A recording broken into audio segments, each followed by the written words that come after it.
used. The good friend seated right behind him. So that's a custom look, courtesy of the parking lot. But I found out as I looked into this, it's unbelievable. You can get them custom painted to look like animals. You get them custom painted with college team logos. I mean, they're just every version and variety you can imagine. But the short version is, when I have the accident, I don't really care what it looks like. Give me one that works.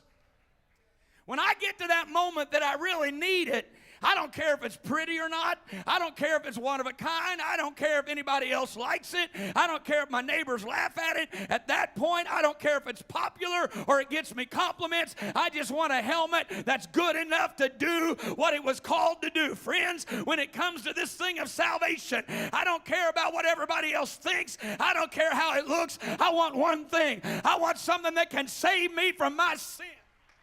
I want something that can break my addictions. I want something that can destroy the depression. I want something to make a difference in my life. I want to come up out of the water a new creature in Christ Jesus. I want my sins to be washed away. I want a home in heaven. I want a salvation helmet that works.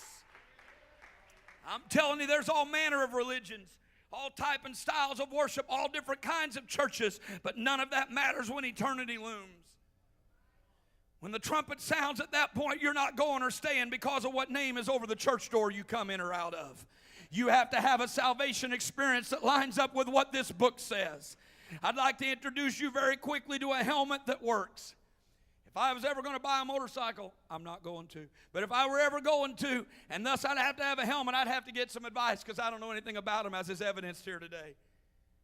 What I now know about them is I don't look real good in one. That's all I know. But that would not be a decision to make lightly. I wouldn't make it just what's on pretty. I'd want some stats. I'd want some specifications. I'd want to talk to somebody who had used one before. I'd like to talk to somebody that said, yeah, I had an accident and it saved my life. I'd like to hear a testimony. Yeah, I'd like somebody to tell me I tried it and it works. I'd like to talk to someone who'd been baptized. I'd like to talk to someone who received the Holy Ghost. I'd like to talk to somebody that's been born again and say, yeah, I tried every religion, but when I was born again of the water and of the Spirit, I found something that really does work. Oh, hallelujah. Let me presume today to point you to the right helmet. I know the process can be confusing, but let's go back to the first day that helmets were passed out. It's known as the day of Pentecost. It was an annual Jewish celebration. And the Bible says this in Acts chapter 2 and verse 1.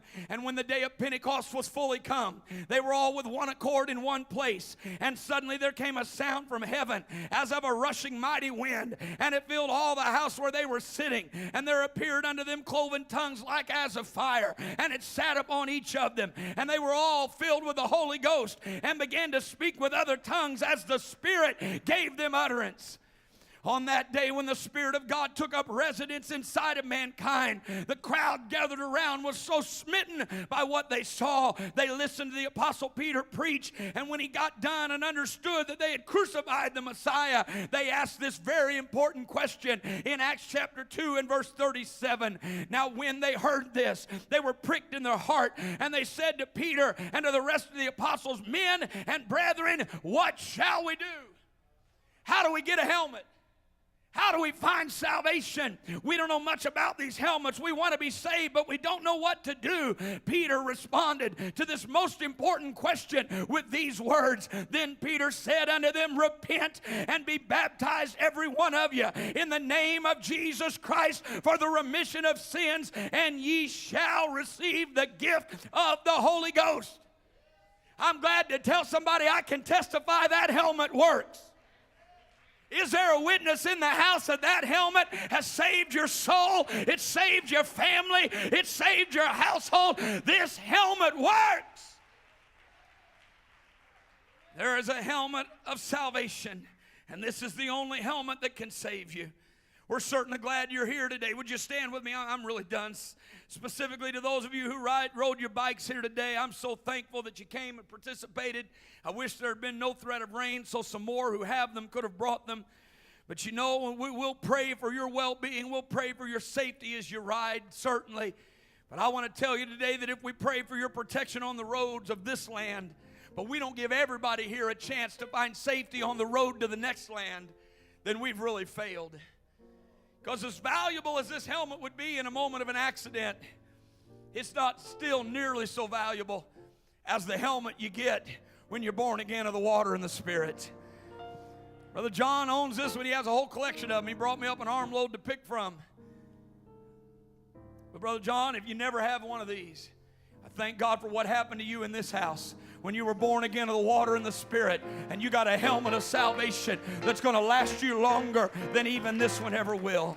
For as important as your helmet here might be in this life, everybody needs a helmet of salvation even more. So this morning, whether you ride a bike or you don't ride a bike, whether or not you've ever had a motorcycle helmet on or not, you need to be born again. You need a helmet of salvation, and this is the right morning for you. The helmet's been paid for. Salvation's already been purchased.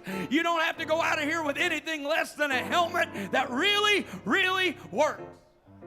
I think everybody here today that's ever been born again ought to lift your hands and give God praise and thank the Lord for the power of salvation that's changed your life. Hallelujah, Lord Jesus, we thank you today. We thank you today. We thank you for the power of salvation. Thank you for the hope of salvation. If you need something from God today, if you need a touch from the Lord in any fashion, this is the time to come. I can truly say, if you need a touch